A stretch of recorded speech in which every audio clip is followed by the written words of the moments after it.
Hello, നമ്മൾ പുതിയ video ആയിട്ട് വീണ്ടും വന്നേക്കാണ്. ഇന്ന് നമ്മുടെ ഇവിടെ അലീനയുണ്ട് കേട്ടോ. അപ്പോൾ നമ്മളാണെങ്കിൽ ഇപ്പോൾ നല്ല വെയിൽ, നല്ലൊരു ഉച്ച സമയമാണ്, നല്ലൊരു കട്ട ഉച്ച സമയമാണ് നമ്മളിപ്പോൾ ഇറങ്ങിയിട്ടുള്ളത്. നമ്മൾ ചെറുതായിട്ട് പുല്ലൊക്കെ ചെത്തി ഞങ്ങളുടെ കോലൊക്കെ കണ്ടോ, വളരെ ദയനീയം എന്തൊക്കെയോ ഞാൻ പറയുന്നുണ്ട്. അപ്പോൾ ഇപ്പോൾ നമ്മുടെ ഏജൻറ്റ് ഇപ്പോൾ വരും. അതാ വന്നു. ഏതിനിപ്പോൾ ഇങ്ങോട്ട് വന്നതേ. ഞാനിപ്പോൾ വീഡിയോ കട്ട് ചെയ്തായിരുന്നു. ഏതിനിപ്പോൾ വന്നതുള്ളൂ. ഏതിന് എന്തൊക്കെയോ പറഞ്ഞപ്പോൾ ഞാൻ ചിരിച്ചു പോയതാണ്.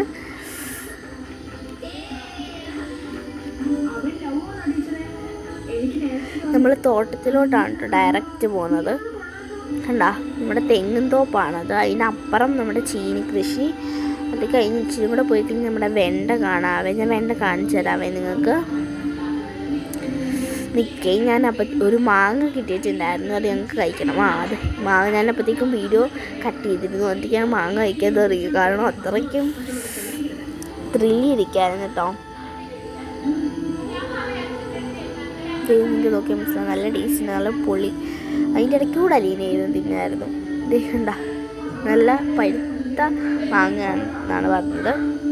അപ്പോഴത്തേക്ക് ഞങ്ങൾ പുറത്തിറങ്ങി. കാരണം ചെറിയതായിട്ടൊരു എന്താ പറയുക, മഴയൊക്കെ ചാലിയായിരുന്നു. അപ്പോഴത്തേക്ക് ഞങ്ങൾ തോട്ടത്തിൽ ചെന്നു, വീണ്ടും തോട്ടത്തിൽ ചെന്നു. പിന്നെ വെണ്ടയൊക്കെ നിങ്ങളെ കാണിച്ചു തരാമെന്ന് പറഞ്ഞില്ലായിരുന്നു, കാണിച്ചു തന്നു.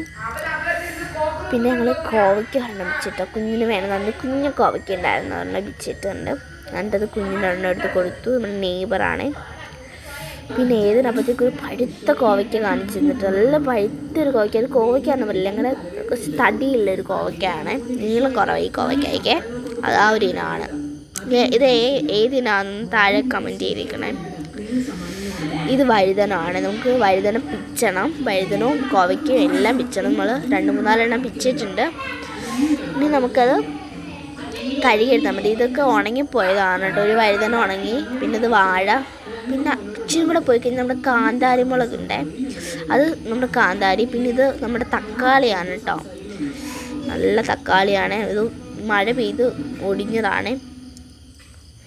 അതിനപ്പുറം ഒരു മുളകുണ്ട്, നിറച്ചും മുളക്. ഞാൻ നട്ടതായിരുന്നേ, നിറച്ചും മുളകാണ്. ഇത് ഞാൻ ഇത് ഒടിച്ച് കാണിക്കാം. അലീന എടുത്ത് ഞാൻ ഒടിച്ച് കാണിക്കാൻ പറഞ്ഞതാണ്. അലീന എടുത്ത് ഒരെണ്ണം കൊടുത്ത് അതിൻ്റെ ഇടയ്ക്കൂടെ ഞാൻ ഏതിൻ്റെ ദേഹത്ത് വാഴയിലയുടെ വെള്ളം തെളിച്ചതാണ്. ഇപ്പം അലീന പൊട്ടിച്ച് കാണിക്കും. 2 എണ്ണം ഇപ്പം ഞാൻ പിച്ചിട്ടുണ്ട്. ഇനി നന്നായിട്ട് പൊട്ടിച്ച് ഇതുണ്ട്, നന്നായിട്ട് പൊട്ടിയപ്പോൾ നല്ല എരിവുള്ള മുളകാണ്. നമുക്കത് ഒറ്റ നമ്മുടെ കറിക്കകത്തിട്ടാൽ മതി, അസൽ എരിവാണ്. ഇത് ഞാനും ഒരെണ്ണം പൊട്ടിച്ച്, നല്ല എരിവുള്ള മുളകാണ്. അതിൻ്റെ ഇടയ്ക്കൂടെ ആൽവിനും ഉണ്ടേ. മണപ്പിച്ച് നോക്കിയപ്പോൾ ഒടുക്കത്തെ എരിവിൻ്റെ മണം. പിന്നെ നമ്മുടെ തെങ്ങിൻ തോപ്പിൻ്റെ അടുത്തുകൂടെ എന്തൊക്കെയോ നമ്മൾ കാണിച്ചു. പിന്നെ നമ്മൾ വയലിൽ നിന്ന് ഇറങ്ങിയിട്ട്, ഇതാണ് നമ്മുടെ വയലിൽ ഫുള്ളായിട്ടുള്ള വ്യൂവേ. അവിടെയൊക്കെ നമ്മുടെ മുരിങ്ങയില ഉണ്ട്. പിന്നെ അവിടെ എന്താ പറയുക, ചീനിയുണ്ട്, വാഴയുണ്ട്, ഓമയുണ്ട്, പറങ്കാവുണ്ട്, വാഴയുണ്ട്, എല്ലാം ഉണ്ട് കേട്ടോ. ചേമ്പുണ്ട്, ചേനയുണ്ട്, വഴുതന ഉണ്ട്, വെണ്ടയുണ്ട്, തക്കാളിയുണ്ട്, മുളകുണ്ട്. പിന്നെ ഞാൻ ഇടയ്ക്കൂടെ ചീനിത്തോപ്പ് വഴി നടക്കുന്നുണ്ട്. ഇടയ്ക്ക് മഴ പൊടിച്ചുകൊണ്ട് നന്നായിട്ട് വെള്ളം ഉണ്ടായിരുന്നു കേട്ടോ.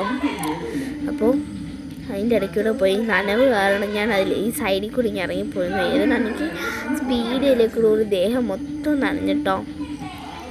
അപ്പോൾ ഇത്രയേ ഉള്ളൂ കേട്ടോ ഇന്നത്തെ വീഡിയോ.